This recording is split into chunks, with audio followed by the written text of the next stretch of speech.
কল্পনা করুন কেউ আপনাকে উপহার দিচ্ছে $400 মিলিয়ন একটি বিলাসবহুল জেট, যেখানে আছে সোনায় মোড়ানো বাথরুম, 5টি লাউঞ্জ আর 90 জন অতিথির জন্য বিশাল এক জায়গা। কিছুদিন আগে কাতার এমন একটি জেট মার্কিন প্রেসিডেন্ট ডোনাল্ড ট্রাম্পকে উপহার দিয়েছে। উদ্দেশ্য ছিল প্রেসিডেন্ট ট্রাম্প যেন এটিকে এয়ারফোর্স ওয়ান হিসেবে ব্যবহার করতে পারেন। কিন্তু এই উপহার শুধু বিলাসিতার গল্প না, এই গল্পে আছে কূটনীতি, নিরাপত্তা ও রাজনীতির জটিল এক সমীকরণ। আজ আমরা সেই রহস্য উন্মোচন করতে যাচ্ছি। সাথে থাকুন, আজ সাবস্ক্রাইব করে নিন। সম্প্রতি কাতার রাজ পরিবার গোটা বিশ্বকে চমকে দেয় একটি অত্যাধুনিক বিমান বোয়িং 747-8 মার্কিন প্রেসিডেন্টকে উপহার দিয়ে। এটি একটি আকাশের প্রাসাদ, যা হতে পারে পরবর্তী এয়ারফোর্স ওয়ান। এই বিমানে রয়েছে 5টি লাউঞ্জ, 11টি সোনায় মোড়ানো বাথরুম, 5টি রান্নাঘর আর এমন একটি মাস্টার স্যুট যা কোনো 5 স্টার হোটেলকেও হার মানায়। কিন্তু এই উপহার ঘিরে শুরু হয় রাজনৈতিক বিতর্ক। অনেকে বলেন এটি জাতীয় নিরাপত্তার প্রশ্ন, আবার অনেকে এটিকে দেখেন আমেরিকা কাতার সম্পর্ক মজবুত করার সুযোগ হিসেবে। কেউ বলেন এতে করদাতাদের অর্থ সাশ্রয় হতে পারে, আবার কেউ বলেন এটি একটি বিদেশি প্রভাবের উদাহরণ। তাহলে আসলে কি এয়ারফোর্স ওয়ান শুধু একটি বিমান, না এটি একটি শক্তিশালী প্রতীক যা মার্কিন প্রেসিডেন্সির এক উড়ন্ত রূপ? এয়ারফোর্স ওয়ান মানে শুধু একটি বিমান নয়, এটি আমেরিকার শক্তি, নেতৃত্ব ও প্রস্তুতির প্রতীক। প্রকৃতপক্ষে এয়ারফোর্স ওয়ান হলো সেই কোডনেম যেটি ব্যবহার করা হয় যখন মার্কিন প্রেসিডেন্ট কোনো বিমান ব্যবহার করে।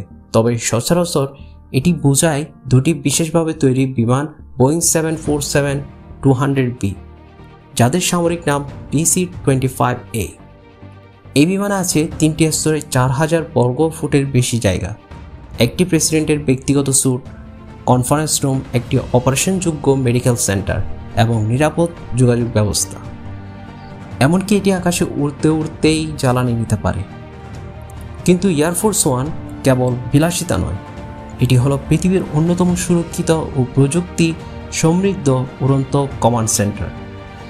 বর্তমান এয়ারফোর্স ওয়ান বিমানের প্রেসিডেন্টের নিরাপত্তার জন্য যা যা রয়েছে: নিউক্লিয়ার বিস্ফোরণের ইলেকট্রোম্যাগনেটিক পালস প্রতিরোধ ক্ষমতা, রাডার বিভ্রান্ত করতে electronic counter measure, heat seeking missile এড়াতে ফ্লেয়ার সিস্টেম, নিরাপদ এনক্রিপ্টেড কমিউনিকেশন, ফ্লাইং সিচুয়েশন রুমের মতো সক্ষমতা।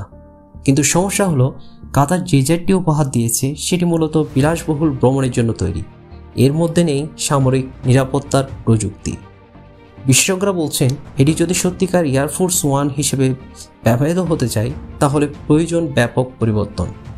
সেই পরিবর্তনের মধ্যে থাকবে সম্পূর্ণ নিরাপদ ও এনক্রিপ্টেড যোগাযোগ ব্যবস্থা, মিসাইল প্রতিরোধী প্রতিরক্ষা ব্যবস্থা, ইলেকট্রনিক ওয়ারিং রিএনফোর্স করা যাতে পারমাণবিক হামলার প্রভাব ঠেকানো যায়।